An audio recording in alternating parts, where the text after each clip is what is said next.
Dear Shadeen, I'm a rape survivor and trying to move on. The whole experience has lowered my self-confidence and self-esteem. I want to move on and live a better life. I want to have power over my body and decide when and who I have sex with. I'm a confused uni student at a really low point in my life and I don't know how to move on. First things first, I hope she's having some sort of trauma therapy. That's the thing that should be her priority. Yeah. In my opinion. That would be great, and I hope that is accessible for her. And the thing that I really just want to affirm is the truth in the experience that she wants to have. And I want to offer to her that she has that. She might not feel it, but she has agency and autonomy over her body and gets to decide when things are or aren't okay.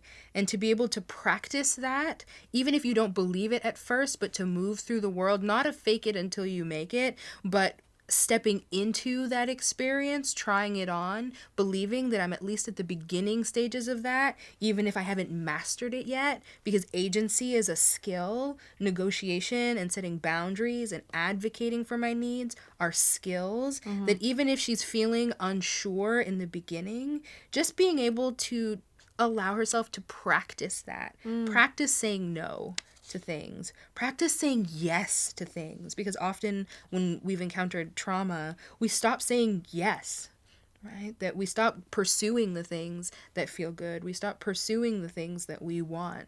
And if she might be willing to take small steps in that direction, and it doesn't have to be just about sex, it doesn't have to be about romantic relationships, but thinking about other domains in her life where she can start practicing the belief that I get to decide what is right for me, and if it's wrong for me, I don't have to do it. And if it's right for me, then I'd like to try it, and I might do whatever I need to get enough support that I can take a little leap of faith, right? That's how we build confidence. We build confidence through experience.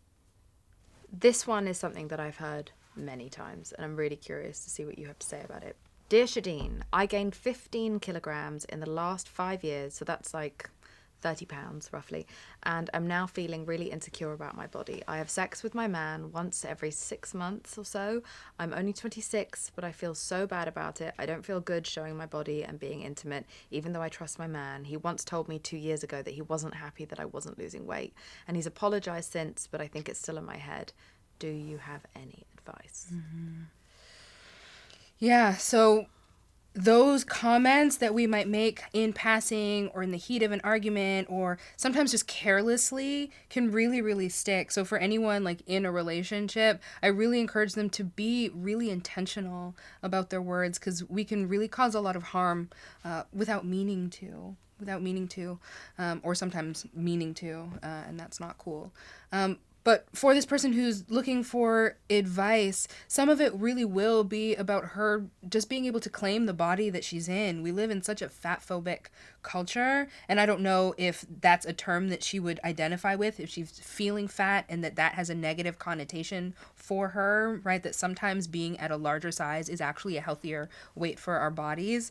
And knowing that for many of us, our weight is going to fluctuate throughout our lives, that her being 26 at this point in time when she's having these reflections actually gives her a really great opportunity to start practicing these skills about like inhabiting your body and finding ways to have acceptance of it regardless of the size that it is, right? That she doesn't have to move all the way to feeling great about herself in this size if she doesn't love it.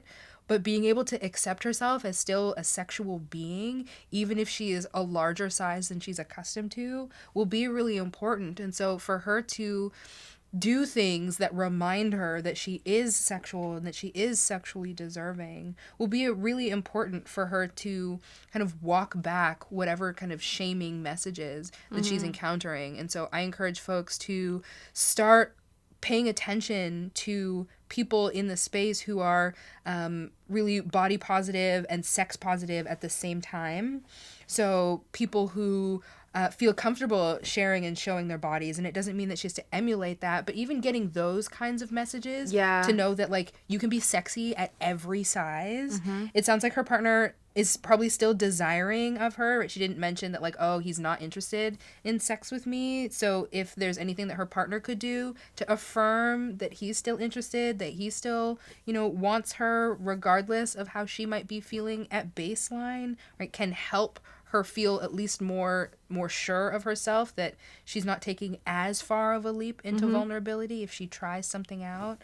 I once got body shamed by someone that I was sleeping with, and it stayed with me for ages. Yeah. I mean, for ages. I had to have EMDR therapy, which is the eye movement desensitization reprocessing therapy, to undo the trauma of that moment, because it was so huge, because we live in a society that makes women in particular, or gay men, feel very, very bad about gaining any weight, having excess fat. But I feel like women are like just targeted as a marketing tool almost, because it comes from everywhere. Well, yeah, it comes from everywhere in and so it's subtle Instagram ways. So be very careful about what it is that you're consuming on social media. Do not think that, I mean, the most ironic thing, and this is in no way to skinny shame anyone, but the most ironic thing is that when I was at my thinnest and I felt like I was the most worthy of sexual attention, is when I had the lowest libido, because I wasn't eating in order to achieve that. Yeah. And that is the case with a lot of people who are unnaturally slim, or working out too much, or doing anything excessively to maintain a small physique.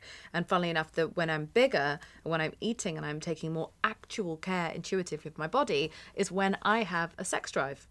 Right, and these messages are just also cultural. Yeah. And if we were to really listen to our bodies, we'd be able to get so much good information that, like consuming things like fats, like literal fats, do help fuel your sex drive, right? Because we need the protein and the hormone synthesis that comes from a lot of the fats that we're eating. But we don't think about that, right? We really do think about the visuals and our expectations about how other people are going to receive or affirm us sexually. And so for this person, being able to encounter different messages and really tracking the things that she's saying to herself about her body, right? If there's any way for her to even neutralize it, right? So not like, I look so, insert judgmental term in this outfit, right? But just like, I'm wearing an outfit.